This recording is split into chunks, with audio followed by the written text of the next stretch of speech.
My guest today has been running a BPO company for the last 3 years. He's been involved in the outsourcing industry for a lot longer than that, and before that was in education in Hong Kong and China. He speaks Mandarin. He's from Australia. He's non-tech, but he works with tech teams and development superstars. His name's Anthony Bowers, and he's from Talent Asia. This is the Nerd Out of Water podcast with Michael Lobb.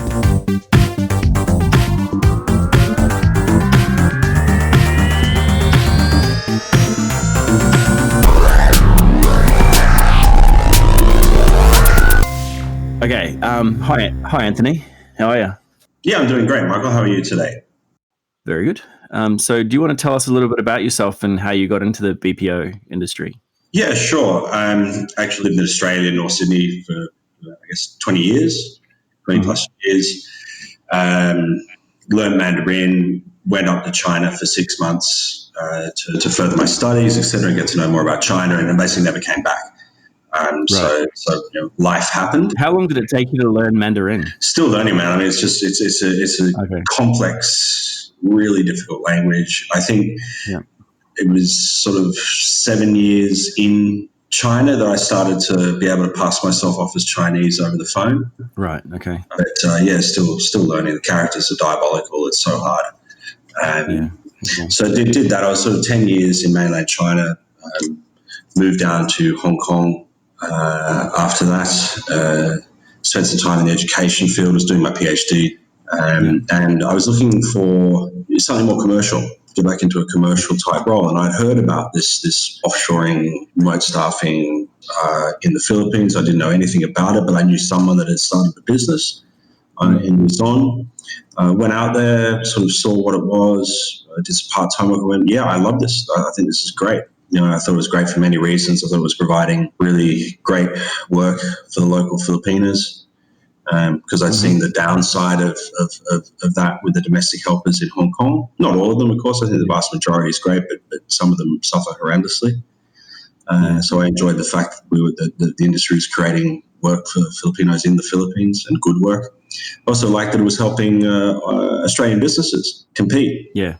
Often thought like, this is giving a chance for small to medium businesses to really slug it with the bigger companies and their shared service. Environments, and so we loved it. Spent I think 2-3 years at that company, and was fairly successful in some ways. I mean, the time came that needed to branch off and do my own thing, and I moved down to Cebu almost 3 years ago to the day. Had a backpack and a one-way ticket and a motorbike. I think. Well, that came way later, man. There was no motorbikes at the beginning, man. Although I was living on the smell of an oily rag before I got an oily bike. And just started it from there. And it was super hard yakka. There were a whole heap of things that I didn't realize were crucially important when you're starting your own business. The things that just X factor stuff that I have no understanding of. And I think, like what? At the very beginning, I thought the critical thing would be to find clients. That turned out not to be the problem at all. The problem was getting staff. All right. Okay. Right. So I didn't have any staff. Right. So I'd get people in for an interview, and they'd come in. They'd say, "Well, where's the team?" And I'm like, "You're it. You're low number at talent, like number one." And number one. You could hear the doors slamming as they ran out of the building. And I'd be like, I'll call you back. Don't call me, call something. Yeah, bye. Boom. And that wasn't even in my realm of thinking that could even be an issue. So it's that sort of extra stuff. Do you think that's a cultural thing? It's like they sort of turn up and expect there to be a large company there that's reliable and feed a family and consistently do that, or do you think that was just you're really scary? Well, probably a mix of both. I think it's a mix of culture. I think it's a mix of human nature. I think any person, if they're walking into a place and it's not some sort of fancy, fintech unicorn thing, I think they would be right to question the the veracity of it, and are they making a mistake joining the company? Will the company be there in a week, and all that sort of stuff? So I get that. But also, I think, cultural. The local talent here likes to be part of a team, likes to interact. They definitely consider their workplace as a second family, as a very special and important place in their life, far more, I think, than Western societies, just because of the importance of it all. So that was way X Factor. But we overcame it. We got a few staff, and we grew from there. You mentioned before about ethics and how that's played a big role. I know that you've spoken before about domestic helpers abroad and bringing jobs into the Philippines, or local jobs that can actually help people stay in the Philippines and do their work there. Talk a little bit more about that and why that's so important to you. All right. For that we have to go back to the years that I spent in Hong Kong, and I'll throw an anchor to the wind to say that I think for the majority of domestic helpers that go to Hong Kong or wherever it is, achieve what they want to achieve. I don't think it's easy, but I think that they get good working environments and are able to make money and are able to send that back. But there are cases where that doesn't happen, where they get a terrible employer, they get a terrible agency, where the system is rigged terribly, so that the person has to pay back money, etc., through lenders and whatever schemes they have, and it's just prone to abuse. And I've seen that. I've seen it firsthand.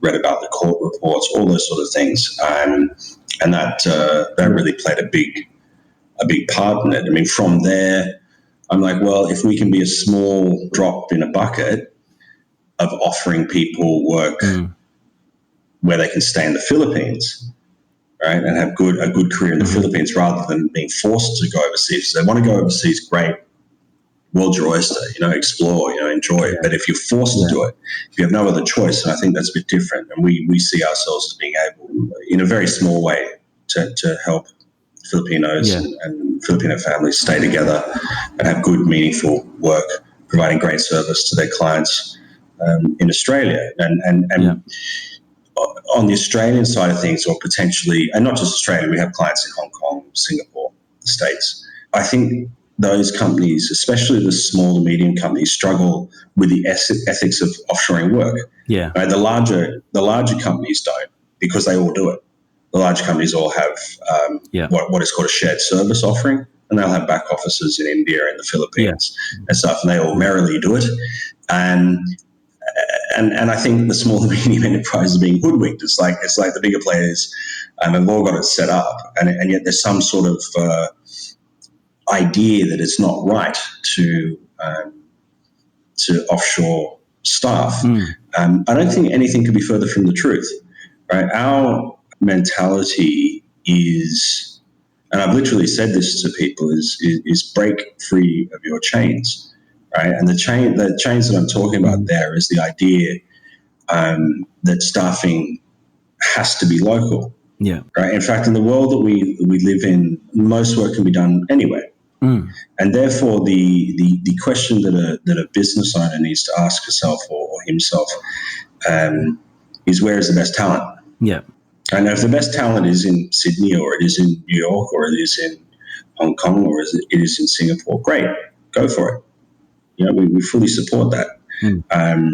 But if you're not finding the right talent, if you're struggling to find staff, if you're struggling to retain staff, then why wouldn't you as a business look for great talent somewhere else in the world where it will have no negative impact whatsoever on the production? And what we've actually found is that the onboarding of remote staff introduces rigor to processes. It introduces formalizing of run books, formalizing of the way things are done. Development processes, quality assurance, things like that. Correct. All of that. It shines a light on it. It forces small to medium businesses to really concentrate on that, and that's a great thing. And we don't like the idea of companies getting rid of their local staff. It's not what it's about. No. It's about use that talent. They're an expensive resource. Make sure you're getting the best out of them, and anything else, look around the world, because it can be done, and that's really our philosophy. Yeah. I read an article the other day about rock stars versus superstars, and how the superstars are very, out there and like the lead singer of the band, so to speak, and they're running around the stage doing all sorts of crazy stuff. Whereas the rock stars are like the bass player and the drummer in the band. They're there keeping the beat, making sure everything is stable, and they're solid. They're reliable. They know that they're going to turn up and do their job, and then at the end of the day, they're ready to go again the next day. Is that an accurate description of the developers that you've worked with there? Yeah, it's an interesting one. I mean, I actually read that article as well. I was having a long think about it, about whether or not it's accurate. I think it's more nuanced than that. And there are a couple of reasons. I think it's correct, right? But I don't think it really, you can put it down to, say, that that's the Philippine mentality, that they're going to be rock stars. I mean, they definitely are, right? The teams that we've put together, and as you know, I put together huge teams, have absolutely crushed it. But yes, as rock stars rather than superstars. Yeah. But I wouldn't say that that's, just the Philippines, that's the way it is, because there are plenty of Philippine startups that are killing it. Yeah. There are plenty of Philippine startups around the world who are doing absolutely superstar development. Yeah, definitely. Where they're doing their own thing. Yeah. They're creating great innovative products, dealing with clients. So I wouldn't say that's just, it's the Philippines, that's the way it is. But then, why is it like that? Because I would have to agree with that. I would have to say, yes, your Philippine team, once you've got them, you've nurtured them properly, once that engine is running, will absolutely crush it. As rock star workhorses. The coding will get done. It'll get done well. It'll get done in an excellent fashion. Yeah. I think the reason potentially for this rockstar superstar thing is the nature of the way teams work remotely, right? When if a remote team has been put together correctly, they'll have a team lead back in the local company. They'll be reporting back into a TL in Sydney, a TL in New York, TL wherever. Now, that TL is normally, in the superstar position. That is the person that is thinking about, vision of the code. That is the person that's interacting with the C-suite of the company. That is the person that, potentially is or is interacting with the product head and clients. So they more naturally will fit into that superstar role. They will then delegate code or delegate direction to the team, and then the team performs. So I don't think it's that inherently, a Philippine coder can't be a superstar. I just think it's because generally the nature of the way development takes place in a remote team is that the workhorse rock star type work is delegated to the remote team. In saying that, one difference that I have seen between developers, and I can only speak of developers in the Philippines, I don't know about other areas in Asia, is that it tends to be far more specialized. Whereas when I've seen CVs of developers in Australia or developers in the States, right, there tends to be a hell of a lot there and more sort of superstar stylish of what they're doing.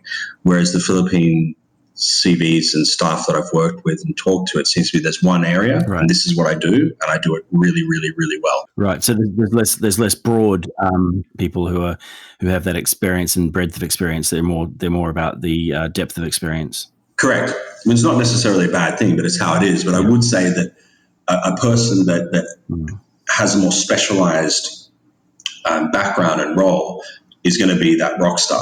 Yeah. The person with the broader experience would fit more naturally into that superstar category. And I again, I think it comes down to economics. Yeah. And the costs, right? If you are going to command a salary in Australia or the UK or Germany or wherever it is as a developer, you are going to have to bring a certain amount of knowledge to the table. Yeah. And the businesses require you have that multifaceted range to your skills. Yeah. They can't afford it. Whereas in the Philippines, it's like, no, this is what I do. If you need someone else to do a particular area, bring that person in. Yeah. And again, we don't like concentrating on cost. Right? We think that companies that come in and just say, right, we're going to cut costs here, we're going to cut costs there, are doomed to failure. Yeah. Absolutely doomed to failure. I mean, you have to be concentrating on how am I going to get excellent service delivery. At the same time, we're fully aware that there are cost differences. Yeah. If there wasn't a cost difference, I think companies would, with their current mindset, they wouldn't be so keen to look at remote staffing. Again, I don't think it's actually an issue. Yeah. I think that even if you have someone that's equally as good on an equal costing, well, for me, you shouldn't again chain yourself to location. Break those location barriers, and just look. Yeah, break the chains of location. Yeah, absolutely, completely. I mean, one of the things that I think that it has to do with is the number of graduates that are coming out of universities are much higher there. And with the population, the size of it is, much larger than Australia, and especially that it's a lot younger. There are a lot more people who can specialize in things. I mean, when I started in IT, you didn't have a specialization. You just did everything. And right. In the younger people coming out of universities, especially in Southeast Asia, they have to specialize because they have to set themselves apart from everybody else. Yeah. So I'm a front end developer who uses React is a much better message to a potential employee and a potential employer than I just do everything. Because an employer there wants to know I need 5 React developers who can do front end work, and that's the end of it. Yeah. How do you reward exceptional performance? Yeah, I mean that's an interesting one. We always try to get the maximum remuneration for our staff that we can get, and the rewarding. I mean, we do reward it. I mean, we give away giveaways and bonuses and whatever we have to do for the staff. And I think it's a mix of that sort of individual rewarding, and that either comes from talent or it comes from the clients. So the clients also are involved in that in a big way. So they'll be giving away free movie passes. They'll be giving away books and what other gifts they can to the staff. And I think that's really important. It's just even if it can be seen as just a token, I think it does show, that the clients care and the talent cares. As a company, we've got to be really careful about singling out individuals on talent side. For reward, I took the whole team to a resort in Lapu-Lapu a couple of months ago in Costa Bella. And that was basically a general reward for outstanding work across the talent family. Yeah. And it was the case. We had exceptional feedback from all of our clients, and that was a way of talent saying thank you in a way that I think resonates with the local staff. Yeah. I think what I've learned over the years is that, a cash bonus or something like that doesn't hold the same weight as an event where the staff members can feel that they're part of a family, so to speak, and that is the talent family, as well as being part of their team.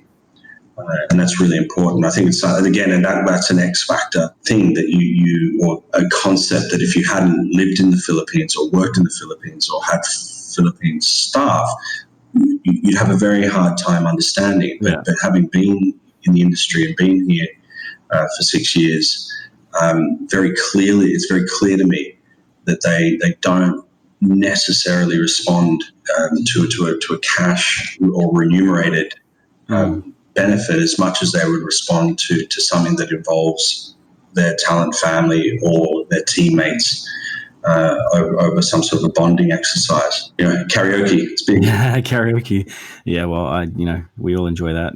I think the first time I met you, you were doing an Elvis impersonation in a bar. So I was.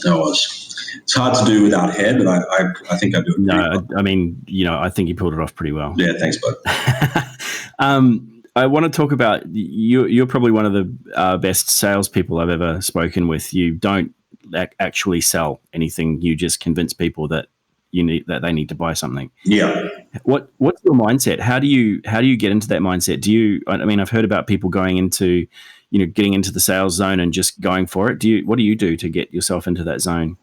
There are different parts of the sales cycle that require very different mentalities. And as a small business, I am involved in many different areas or the complete sales cycle. At its base, sort of I've been involved in sales for half my career. And some of the things when I look back on my life, I wouldn't have been in that company selling that particular product if I had my time again. And I consider sort of talent as maybe not the final step, but definitely a late career or mid-career step for me, where I have created a company where I can offer a service to a client that I'm completely proud of. Yeah. That I'm absolutely certain will be beneficial to all concerned. Yeah. Right, beneficial to the staff member here in the Philippines, beneficial to myself as a business owner, and beneficial to the client as it will help them scale and grow. Yeah. Now, for sales, you absolutely, and especially in the modern world, right, where information is freely available, and so there's a very big difference between, say, a person selling a product 30 years ago to a person selling a product now. 30 years ago, there was very much an element of I have the information, and I'm going to impart information onto you, and that's part of the aura that I bring to the table as a salesperson. I just don't think that exists anymore. I mean, when I talk to clients these days, they're fully aware of what we do. They're fully aware of the landscape, who the competitors are, what it's all about. Yeah. So then, okay, if you don't have that, then what do you bring to the table? And so I think, again, it goes back to the ethics. It's that the clients that know me and that I've dealt with and that are with me know that I have absolutely at all times their best interests. And that's really important. And that allows me to face the world with my head held high. Not to say that it's easy, right? So that's one part of it, the very esoteric. You're building a long-term relationship. That's what I like. In our industry, it's a long sales cycle. So it's months, 6 months, it's a year of talking to someone, making sure that you're at their front of mind when the time comes to make a decision. The other end of that is the real grunt work, right? So we've got people here that help us with that, but I also do it myself. Yeah, just hitting the phones, doing the emails, the social media. Now, I'm not going to say I'm very good at the marketing. I don't think I am. I think that I've got a lot to learn when it comes to social media, selling the LinkedIn and the Facebook. Although in other ways, I think I'm pretty good at some of the areas. Like we use LinkedIn extensively. Yeah. Not in a traditional social media way, but I'm hitting LinkedIn super hard whenever I'm going somewhere. So next week we're heading to Singapore. I've been using LinkedIn to reach out to people with really high hit rates. So I say, hey, coming into town, this is what I do. Do you want to meet up for a coffee? No other agenda. I just want to get to know you, see what it is. And we found that has really great results. Yeah. When you're hitting the phones, you have to have a thick skin. Yeah. And it's a weird psychological thing that I do. I collect no's. Okay. Right. So I'm not there hitting the phone saying, when is someone going to say yes? When are they going to say yes? It's like, my goal is to get some to the point where they say, no, I'm not interested in this. Right. Right. Because there's a real achievement there. Right. It means you're actually doing your job. Yeah. You've actually eliminated something from you don't need to deal with that anymore. You've got that off your plate. Totally. And if you're not a shyster, right. So I know that I can be very effective to get people to agree to things. Right. And I know that if I wanted to, I could probably force way more, lead count than what I get. But I'm not interested in that. I know that the more no's that I collect, that eventually I'm going to come across someone that has a genuine need.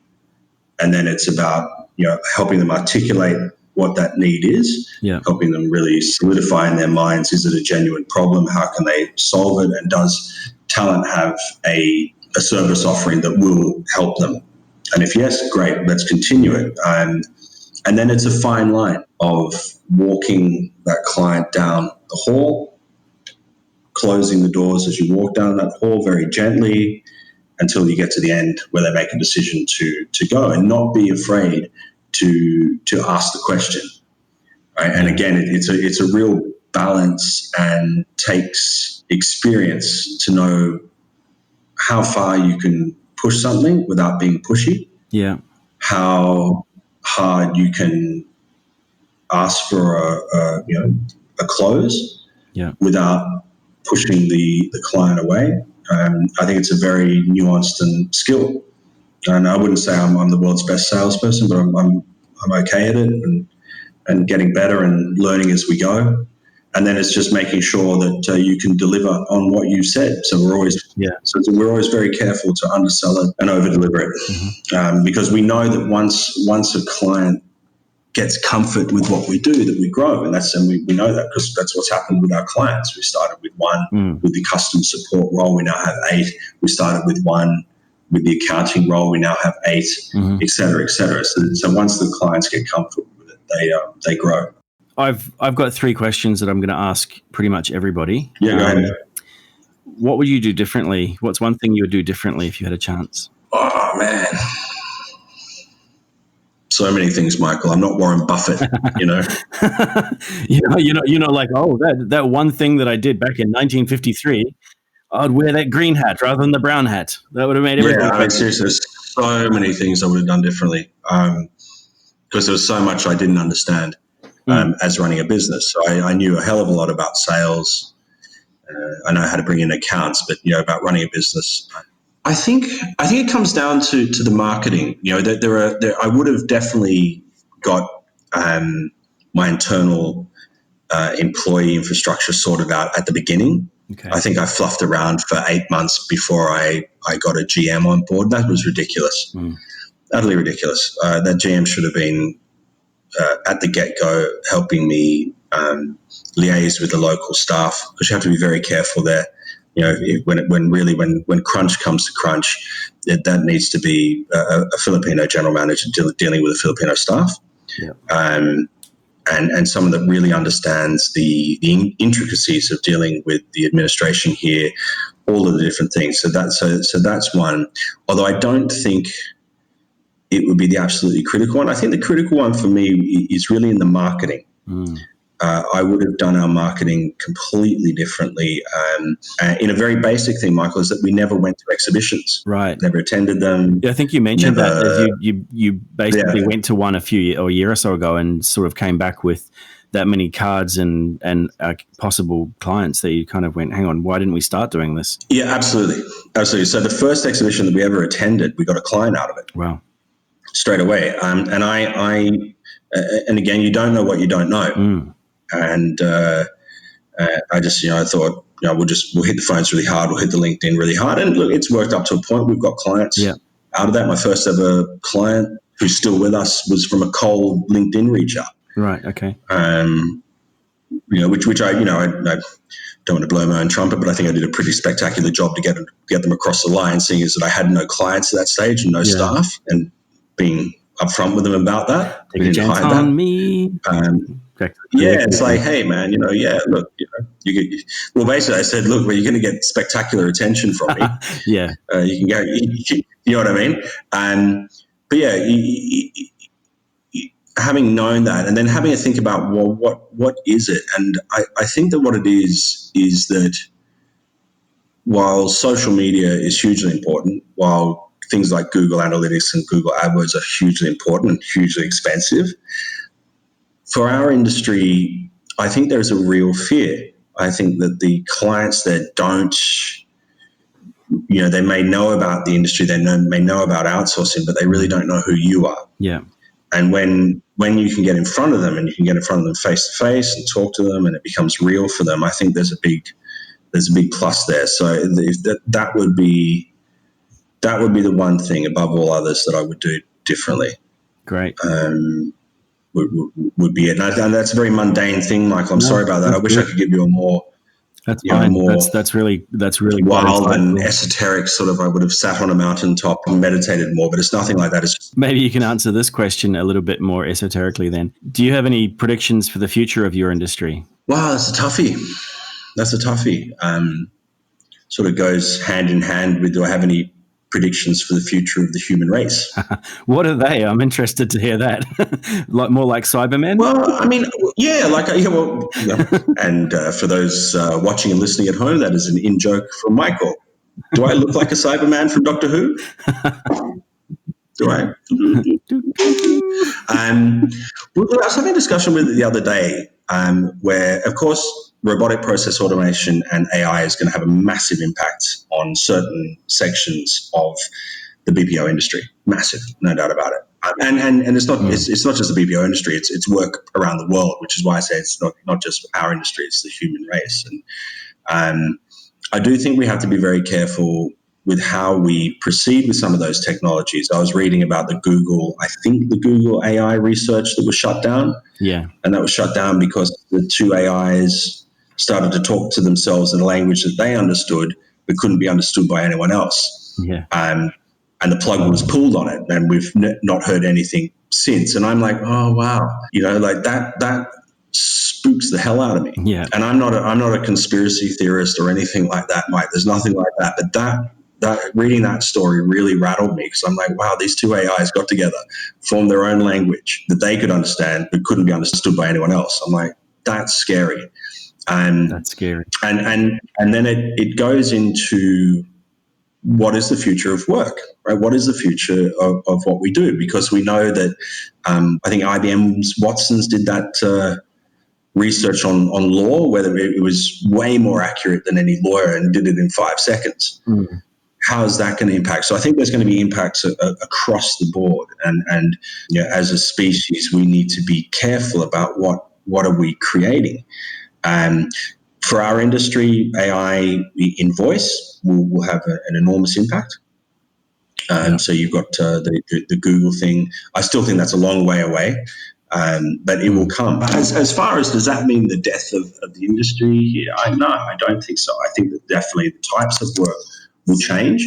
We're not concentrating a hell of a lot on data entry work and stuff like that, even though we think that there's still a market for it. But I really think that in 5 or 10 years there won't be. I think it will still be done by a computer somewhere. But there are other things that the industry will move into because it has to. So it'll be things like software development. I think that's still quite a way away. Graphic design, I don't think that can ever really be automated. I could be wrong, just those sort of areas. So we're very much trying to focus on knowledge process outsourcing, or KPO it's called, because I think that's where the industry really has legs definitely for the future. And you want to focus on the things that are going to actually get you through, through the next decade. So your century will be great. I mean, hopefully modern technology will allow me to last that long. But through the next decade, definitely. And the Philippines and all countries that are product centers for remote staffing really need to put together effective strategies for upskilling their staff, for making sure that the education of the graduates is matching what the clients are looking for. And that's going to be the big thing. Yeah. So I see that as some major change. Definitely. Last question. If you weren't doing what you're doing now, what would you be doing other than impersonating Elvis Presley or a Cyberman? Dude, I don't know. I mean, I've always had, as well as a commercial role, I've had an education role. So if you look at my career, there are two clear paths. It's basically split 50-50 on the years that I've been in each. I would absolutely love at some stage in the future to be able to go back into education, but in a commercial field. And I see the only way that I could do that is to be able to start my own school and make it, and maybe do it in the Philippines, maybe do it somewhere else. I would definitely have an online component from what I've learned from the industry. So that's probably what I would be doing, and probably will be doing in the future is getting back into education, because I just think it's such an important field and I really enjoy it. But I've also loved, even though it's been a hell of a roller coaster ride, I have loved running my own show, and really enjoyed that. It's diabolically difficult at times, running your own business, but there's never been more of a rewarding feeling for me than when we deliver for a client and we get paid for it. right? Now that's the difference between being a salesperson, and Joe was before, and running my own show. As a salesperson, you get the handshake, you get the client through. You make sure the delivery is there, but it's kind of being done by someone else, and you're in the background. When you're running your show, you're holding that ball. And there's just a real beautiful feeling of building those relationships up, etc. And that's what keeps me going. Is as much as making sure our staff are well looked after, making sure that they're in A-grade buildings, have long-term careers, are happy working from talent. There's also the joy of delivering for a client. As long as the client's treating the staff well. And that's one of the things you have to manage, right? What do you want? No, go down the road. We don't do that here. We don't want to deal with you. Great. All right. Well, thank you very much for your time today. It was a pleasure. I really appreciate everything you've had to say, and I'm sure that everyone listening and watching and doing all of that stuff will gain a lot of insights from it. Yeah, thank you very much, and talk again soon.